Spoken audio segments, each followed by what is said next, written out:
Friends ನಮಸ್ಕಾರ. NSK tech news Kannada YouTube channel ಸುಸ್ವಾಗತ.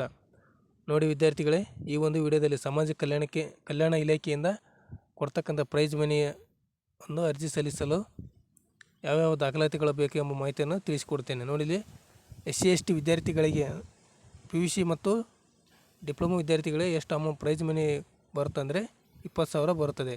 ಈ ಒಂದು ಪ್ರೈಸ್ ಮನಿಗೆ ಅರ್ಜಿ ಸಲ್ಲಿಸಲು ಬೇಕಾದ ದಾಖಲಾತಿಗಳ ಬಗ್ಗೆ ಈ ಒಂದು ವಿಡಿಯೋದಲ್ಲಿ ತಿಳಿಸಿಕೊಡ್ತೇನೆ. ನೋಡಿ ವಿದ್ಯಾರ್ಥಿಗಳೇ, ಈ ಒಂದು ಪ್ರೈಸ್ ಮನಿ ಅಥವಾ ಪ್ರೋತ್ಸಾಹಧನಕ್ಕೆ ಅರ್ಜಿ ಸಲ್ಲಿಸಲು ಯಾವ್ಯಾವ ದಾಖಲಾತಿಗಳು ಬೇಕಪ್ಪ ಅಂದರೆ PUC ಮತ್ತು ಡಿಪ್ಲೊಮೊ ಸ್ಟೂಡೆಂಟಿಗೆ ಯಾವ್ಯಾವ ದಾಖಲಾತಿ ಬೇಕಂದರೆ ಮೊದಲನೇದಾಗಿ SLC ಮಾರ್ಕ್ಸ್ ಕಾರ್ಡ್ ಬೇಕಾಗುತ್ತೆ. ಆನಂತರ PUC marks card, diploma complete ಆಗಿದ್ದರೆ ಡಿಪ್ಲೊಮೊ ಮಾರ್ಕ್ಸ್ ಕಾರ್ಡ್ ಬೇಕಾಗುತ್ತೆ. ಆನಂತರ ಬ್ಯಾಂಕ್ ಪಾಸ್ಬುಕ್ ಬೇಕಾಗುತ್ತೆ. ಈ ಒಂದು ಬ್ಯಾಂಕ್ ಪಾಸ್ಬುಕ್ಗೆ ನಿಮ್ಮ ಒಂದು ಆಧಾರ್ ಕಾರ್ಡ್ ಲಿಂಕ್ ಆಗಿರಬೇಕಾಗುತ್ತದೆ. ಅನಂತರ ಕ್ಯಾಸ್ಟ್ ಆ್ಯಂಡ್ ಇನ್ಕಮ್ ಸರ್ಟಿಫಿಕೇಟ್ ಅಂದರೆ ಜಾತಿ ಮತ್ತು ಆದಾಯ ಪ್ರಮಾಣಪತ್ರ ಬೇಕಾಗುತ್ತದೆ.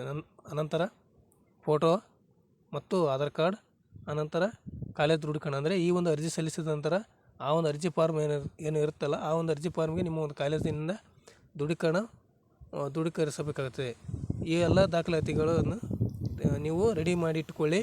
ಇನ್ನೂ ಪ್ರೈಸ್ ಮನಿ ಅರ್ಜಿ ಸಲ್ಲಿಸಲು ಸ್ಟಾರ್ಟ್ ಆಗಿಲ್ಲ. ಸ್ಟಾರ್ಟ್ ಆದ ನಂತರ ನಾವು ಈ ಒಂದು NSK ಟೆಕ್ ನ್ಯೂಸ್ ಯೂಟ್ಯೂಬ್ ಚಾನಲಲ್ಲಿ ವಿಡಿಯೋ ಮೂಲಕ ತಿಳಿಸಿಕೊಡುತ್ತೇವೆ.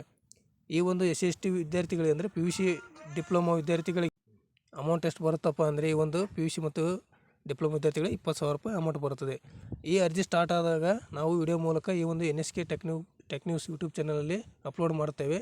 ಆದ್ದರಿಂದ ನಮ್ಮ ಚಾನಲನ್ನು ಸಬ್ಸ್ಕ್ರೈಬ್ ಮಾಡಿ ಹಾಗೂ ಇತರರಿಗೆ ವಿಡಿಯೋವನ್ನು ಶೇರ್ ಮಾಡಿ.